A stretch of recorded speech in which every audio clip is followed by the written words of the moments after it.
Hello and welcome to Dear Diary. Dear Diary is a narrative series that tells the story of an African woman. It is interesting, educative and entertaining. New episodes are uploaded on Mondays.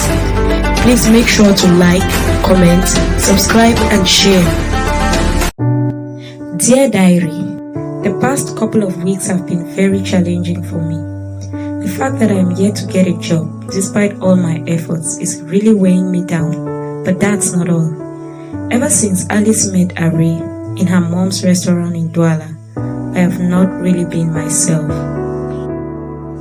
Alice has been managing her mom's restaurant ever since she graduated 2 years ago. 2 weeks ago, on Sunday morning, she had received a call from a client who wanted to make reservations for his wedding.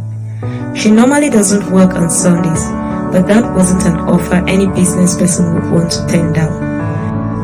Alice and Arrey didn't recognize each other immediately, not until she was trying to process the paperwork. She needed an identification document. He didn't have a national identity card, but he did have a passport. There she saw his name, Arrey Takang Titus. The name Titus immediately rang a bell in Alice's mind, because Arrey never really loved that name. We used to make fun of him with that name. Alice then introduced herself again to Arrey as my friend. "You remember me?" Alice had asked. Arrey was shocked. He started explaining to Alice how he had looked for me everywhere and pleaded with Alice to give him my phone number. Of course she didn't. She had to ask me first, and when she did, it was a big no.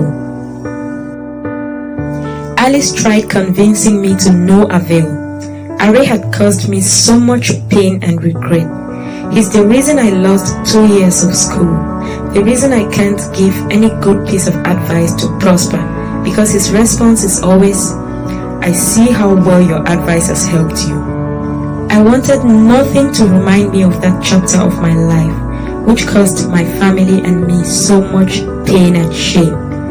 Arrey coming back into the picture felt like an old wound on my body had been cut open and salt was being poured into it. A part of me kept persuading me to let him have the number, if not for anything, at least to get answers as to why he had behaved the way he did. I finally gave in. I told Alice if he ever asked for my number again, she should give it to him.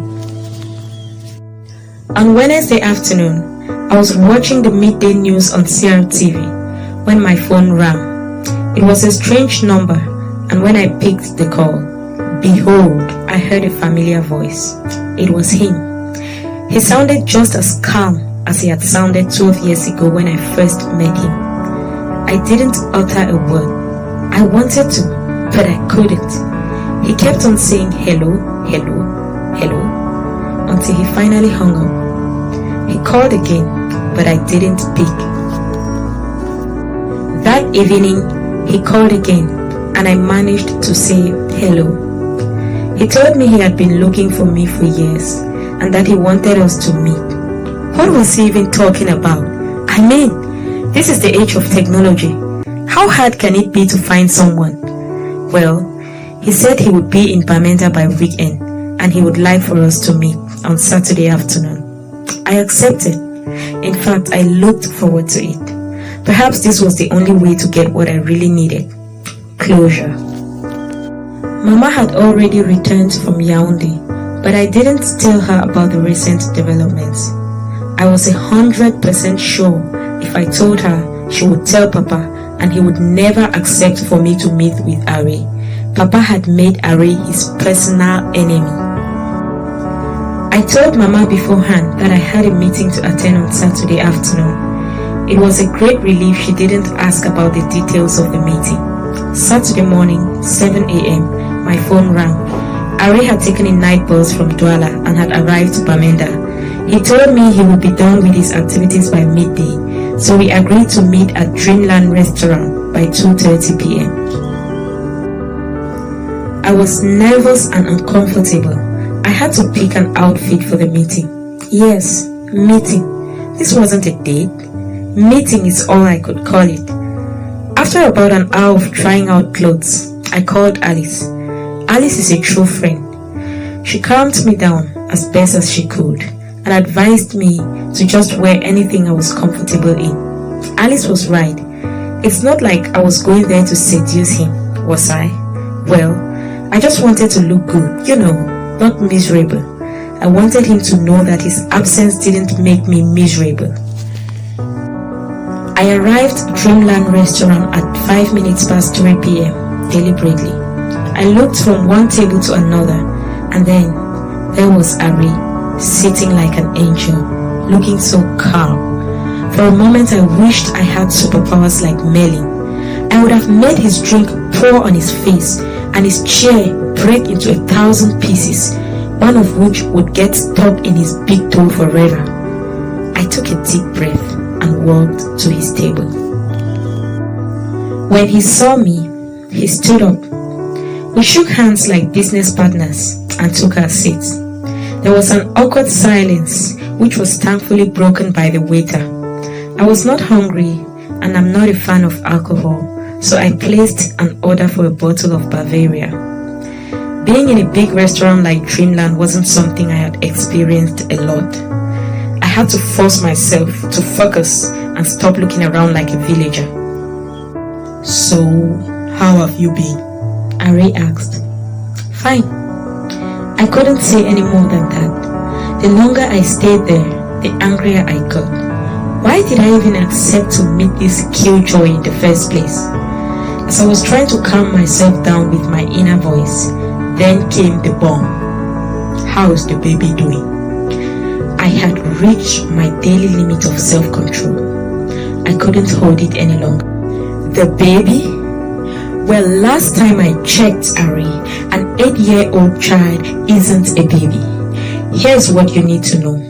The pregnancy, it was quite challenging. I was 14 when I got pregnant.